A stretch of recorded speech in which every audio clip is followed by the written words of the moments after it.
Welcome to True Crime Threads, where we unravel the mysteries behind shocking real-life crimes. Today, we dive into a chilling case where a young girl's brave testimony revealed the truth behind her father's tragic death.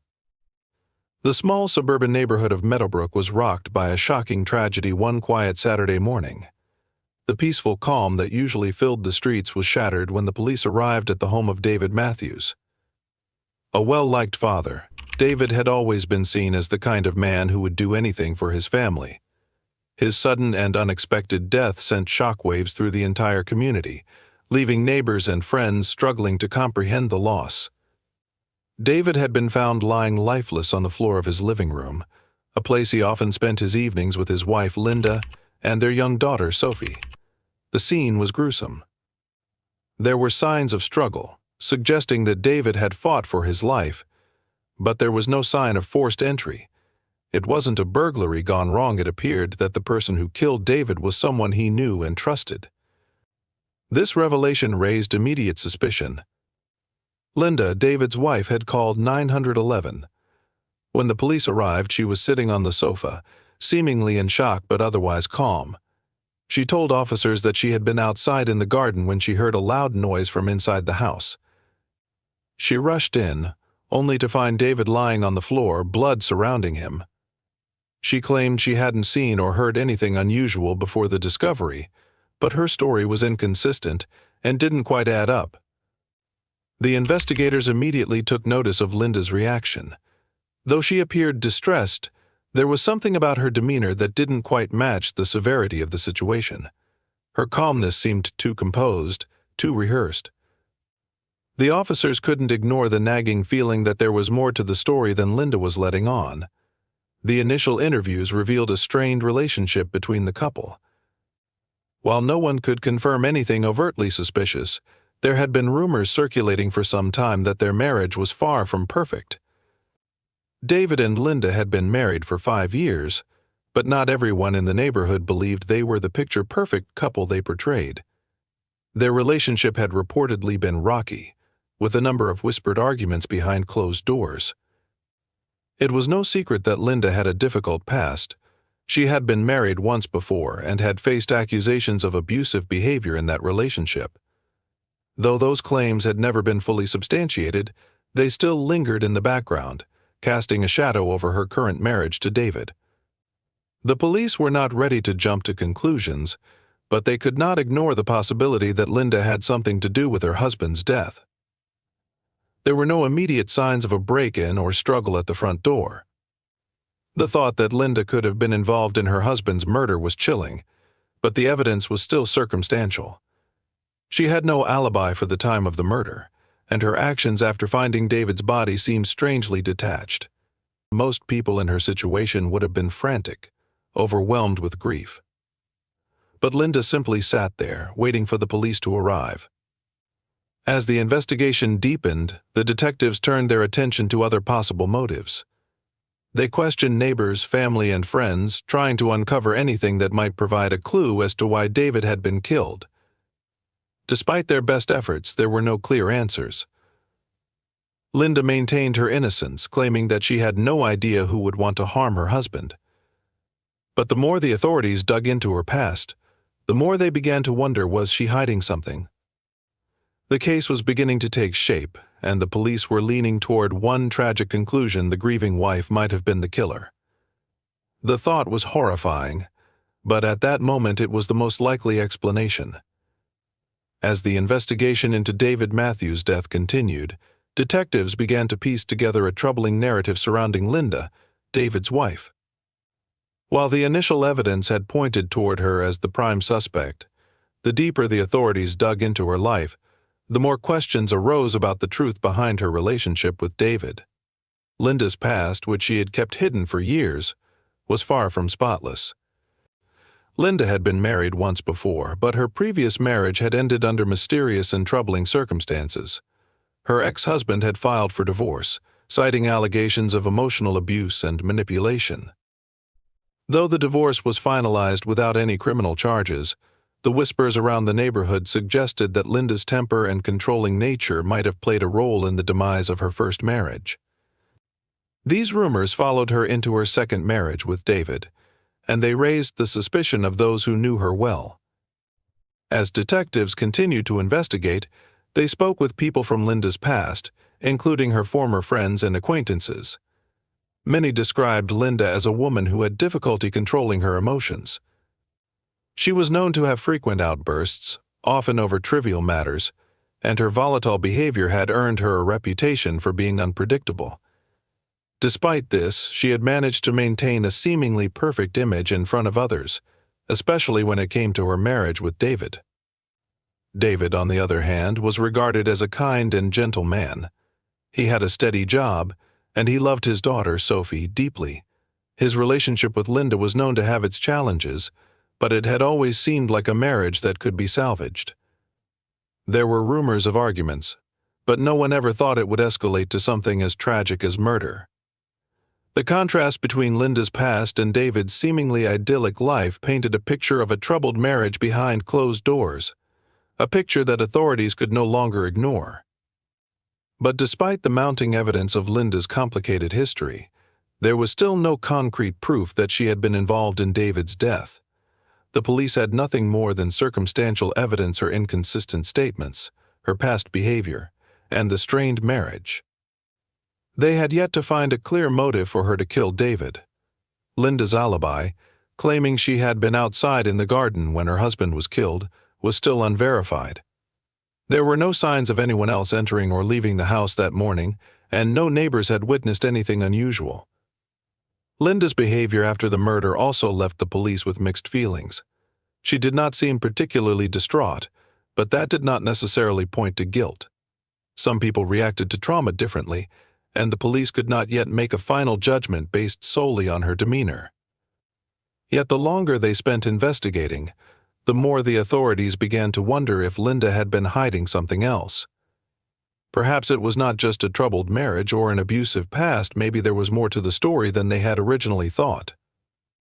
The detectives, however, were not ready to make any conclusions just yet. They continued to gather evidence, hoping to find something more concrete that would either confirm Linda's involvement or reveal a different direction for the investigation. Meanwhile, the small community of Meadowbrook grew more divided. Some believed that Linda was guilty, while others remained convinced that there was another explanation. The search for answers had only just begun, and the case was far from over. Sophie, David's 6-year-old daughter, had been at home the morning her father died, though she hadn't seen anything unusual. She had been playing quietly in her room, a place she often retreated to when she didn't want to be disturbed. After her father's death, Sophie had been understandably upset, but she remained unusually quiet. She kept close to her mother, Linda, and didn't speak much to the police or anyone else. Her silence worried those around her. As days passed, Sophie seemed withdrawn, often staring out of windows or playing by herself. Her grief was palpable, but she wasn't showing the typical signs of a child struggling to process the loss of a parent. Linda, for her part, continued to maintain her innocence, but there was little comfort to be found in her explanations. Sophie, being so young, hadn't fully understood the severity of the situation. She knew her father was gone, but the reality of it was difficult for her to grasp. While Linda spent time answering police questions, Sophie remained in the background, a quiet observer of the chaos unfolding around her. It wasn't until a week later, during a routine visit to her school counselor, that Sophie's silence began to unravel. The counselor, who had worked with Sophie for some time, noticed that the young girl seemed more agitated than usual. Sophie fidgeted in her seat, her eyes darting nervously as she played with the edges of her dress.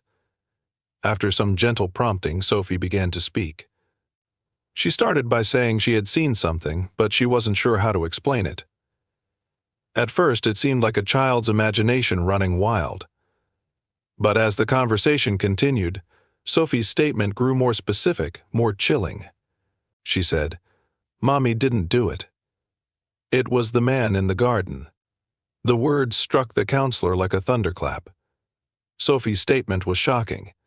The counselor, unsure of what Sophie meant, asked for clarification, but the child's response was brief and matter-of-fact. He was outside in the garden. Mommy didn't do it. Sophie clung to her words, seemingly certain of what she had seen, but she was too young to fully comprehend the gravity of her statement. The counselor, unsure of how to interpret the information, immediately reported it to the authorities. Detectives were both startled and intrigued by Sophie's comment. It was the first real lead they had that didn't point directly to Linda. Sophie's mention of the man in the garden raised new questions. Who was this man? Had someone else been involved in David's death? The police had already been investigating Linda, but now they had a potential witness who might hold the key to unlocking the mystery. The detectives weren't sure whether Sophie's words were a product of a child's imagination or whether she had actually seen something that could help solve the case. The police had already been focusing on Linda, and Sophie's statement added an unexpected twist to the investigation. Was it possible that Linda was innocent, and someone else was involved in David's murder? Sophie's silence up until this point seemed to have hidden a crucial detail about the crime. It was as though the key to the entire case had been right in front of them all along, but they hadn't known how to look for it. The authorities were cautious but hopeful. Sophie's statement, though puzzling, gave them a new direction to explore. They began to focus on the possibility that there might have been an intruder on the property, someone whom Sophie had seen outside before the murder occurred. It was a lead that couldn't be ignored, and the investigation was about to take a dramatic turn. As the police continued to dig deeper into Sophie's statement, they realized that her mention of the man in the garden was not just a vague remark, but a clue that could change everything. The authorities decided to take Sophie's words seriously and began to look into the possibility of another person being involved in David's death. They started by questioning neighbors and examining the area surrounding the Matthews home. No one had reported seeing anyone unusual in the vicinity that morning, but Sophie's comment suggested that someone might have been lurking near the house. The investigation shifted focus as detectives began to probe David's personal life, particularly his relationships outside of his marriage to Linda. They discovered that David had been involved in an affair with a woman named Rachel Lawson. Rachel, a local woman who had worked with David in the past, had been a source of tension in the Matthews household. Linda had known about the affair, but David had promised her that he was ending it. It was a decision that had caused further strain in their already troubled marriage. Rachel, it seemed, was struggling to accept the end of the affair. Interviews with friends and co-workers revealed that she had been increasingly distraught over David's decision to break things off. It became clear that Rachel had been unwilling to let go of her relationship with David, and her behavior had grown erratic in the weeks leading up to his death. Detectives began to suspect that Rachel might have been more involved in David's death than anyone had realized. They traced her movements on the morning of the murder and discovered that she had been seen near the Matthews house shortly before David's body was discovered. She had no apparent reason to be there, but Sophie's description of the man in the garden seemed to match Rachel's proximity to the house on that fateful morning. As the investigation progressed, it became evident that Rachel had visited the Matthews home that day, but she had denied it when questioned. She claimed she had been at home grieving the end of her relationship with David, but the evidence suggested otherwise. Sophie's statement now appeared to be a critical piece of the puzzle. The man in the garden was not a mysterious figure, it was Rachel, caught in a moment of desperation and jealousy. It became clear that Rachel had confronted David in a fit of rage, unable to accept the end of their affair. Sophie had seen the confrontation unfold from her bedroom window, hidden from view but unable to escape the horror of what was happening just outside. The argument between Rachel and David had escalated quickly, and in a moment of uncontrolled anger, Rachel had struck David. It was a crime of passion, driven by jealousy and betrayal, and it had unfolded in a place where no one could have imagined, right in front of Sophie's eyes. The police soon tracked down Rachel, who initially denied any involvement in David's death. But when confronted with the mounting evidence in Sophie's testimony, Rachel eventually confessed to the murder.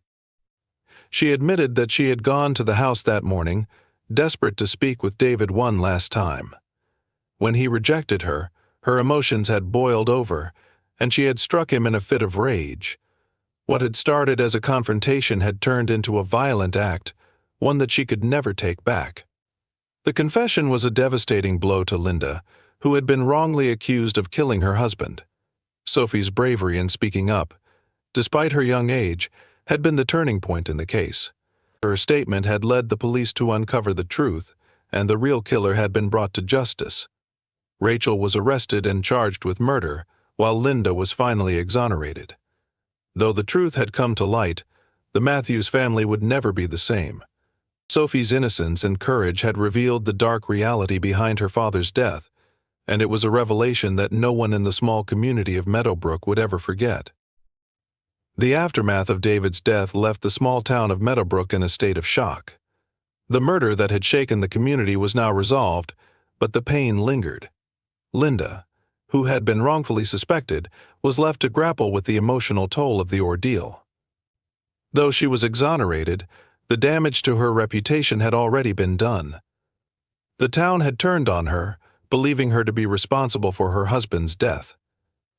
It would take a long time for Linda to rebuild the trust she had lost, not just with the community, but also with her own daughter, Sophie. Sophie, too, had been deeply affected by the events that unfolded. At such a young age, she had witnessed something no child should ever have to see. The trauma of her father's murder would be something she carried with her for the rest of her life. However, in the weeks that followed, Sophie showed remarkable resilience. She was placed in therapy, where she began to process the overwhelming emotions that had built up inside her. Slowly, with time and support, Sophie began to find peace, though the scar of losing her father would never fully heal.